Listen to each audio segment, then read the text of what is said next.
All right. Thanks, guys.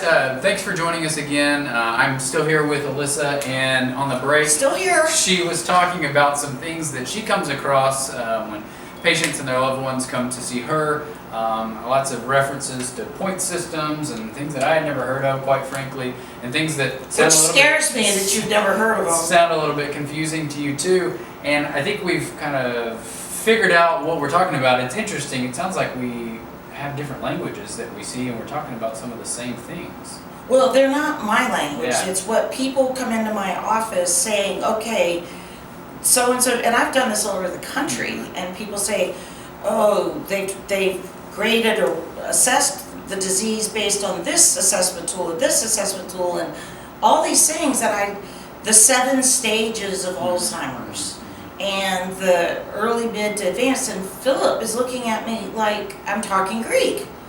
And I'm thinking, well, help me. Because this is just what I've heard, I don't even know. Yeah. So let's use the example of Alzheimer's disease. So, person walks in, and we're getting this history of the individual has been having some troubles with memory. That tends to be the most common initial sign in Alzheimer's disease, which is why there's this panic when people start forgetting their keys that they think they have Alzheimer's disease. But again, it's more than that. So we're starting to get this story about someone developing some memory troubles. Maybe they left the stove on. I think you used an example of a life event. That was actually a true story. Yeah, when someone left the stove on, caused a house fire, something like that. Things are starting to accumulate. We're getting this kind of a slow progression of things over time. Everyone started to notice that things are slipping, and we've ruled the patient's seen maybe their primary care physician, and they've ruled out some other potential causes of cognitive impairment. So then you come to the neurologist, and we do a history. We're hearing the things that I just mentioned. We do an exam. We look for any other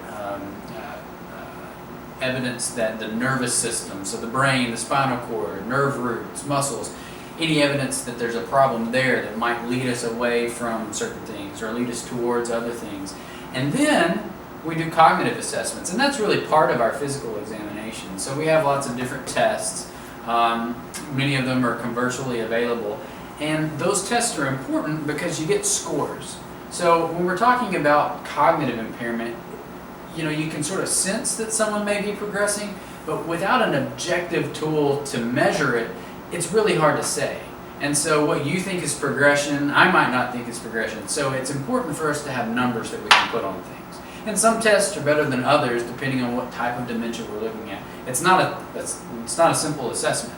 So oftentimes what we expect to see on some tests, we expect to see sort of a certain profile of cognitive dysfunction. So I mentioned in one of the previous videos that cognition, or our thinking, our way of processing information, is divided into different domains. Okay, so memory is one of the domains. Another one is language. Another one is executive function. So that's kind of the processor of the brain, the word processor, so to speak. It helps us to plan, helps us to think logically, those kinds of things. So there are different domains, and there are several other ones that I haven't mentioned. But when we do these cognitive assessments, we're trying to get a little sample of this domain and that domain, and helps to build that flavor again of what type of dementia or what cause of dementia we're really dealing with. So we get that, so we get sort of a profile, and we get a measure of severity. So a lot of our dementia scales, or our cognitive assessments, are built on a 30 point being a perfect score. So then, let's say you come in and you score a 27, and you're diagnosed with Alzheimer's disease, maybe. Okay, the number doesn't mean that you have Alzheimer's disease, but it gives us an idea of severity.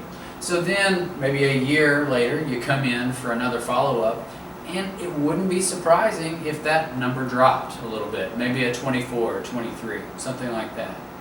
And so over time, we get from sort of early stages of Alzheimer's disease, where you're seeing just a little bit of dysfunction, but it's sufficient enough to impair someone's activities of daily living.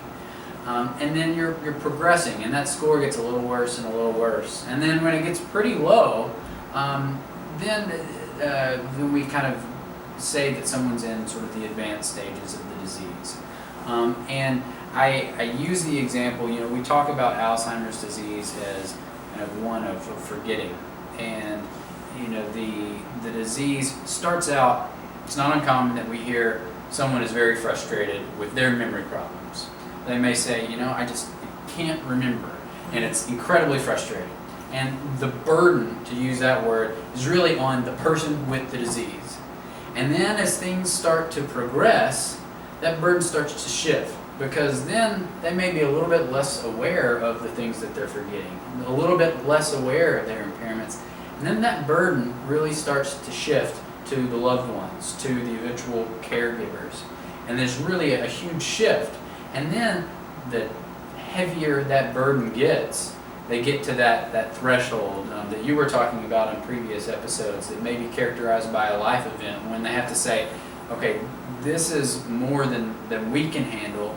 We've gone from being a daughter or a son to being a caregiver, and you have that role shift that Sandra talked about. And it's it's at that point that someone has to make a decision what's going to happen. Right. And when they go into a facility, you said that some people come in at really different stages. Are they in crisis mode? Have things kind of progressed past that point? They've maybe had some warning signs that it's time to change the situation, but maybe that guilt is cropping up and kind of keeps them holding on. And I'll say, I spoke with a woman, actually, when I was in medical school, and her husband passed away, had Alzheimer's disease, and I asked her, I said,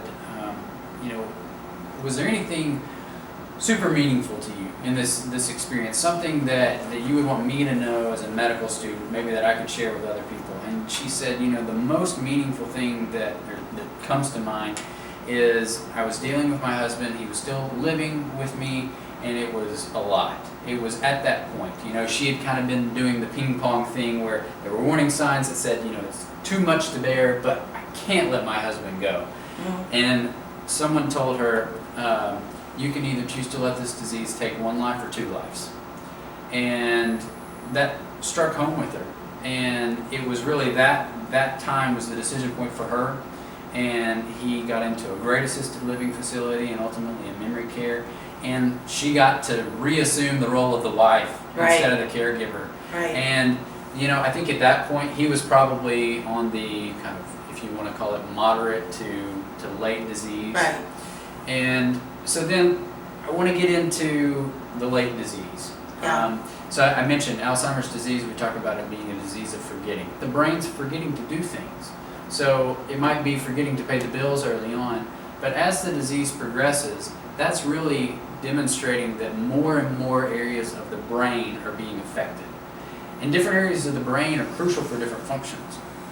And as the disease progresses, the body isn't getting the instructions to do the things that it needs to do. So one way that you can think about it is the body may stop doing things that you don't normally have to think about doing, like breathing. Now, I won't say that the breathing stops altogether. Oftentimes what ends up happening is patients will develop a pneumonia. And so that ends up being the cause of death oftentimes. And it's not so much the Alzheimer's disease that was the killer, so to speak. It's clarifying for me. I'm not a clinical person, but I work in a clinical environment, and I observe and soak in all this, and so it's rare that I have an opportunity to just pick the brain of a neurologist, no pun intended,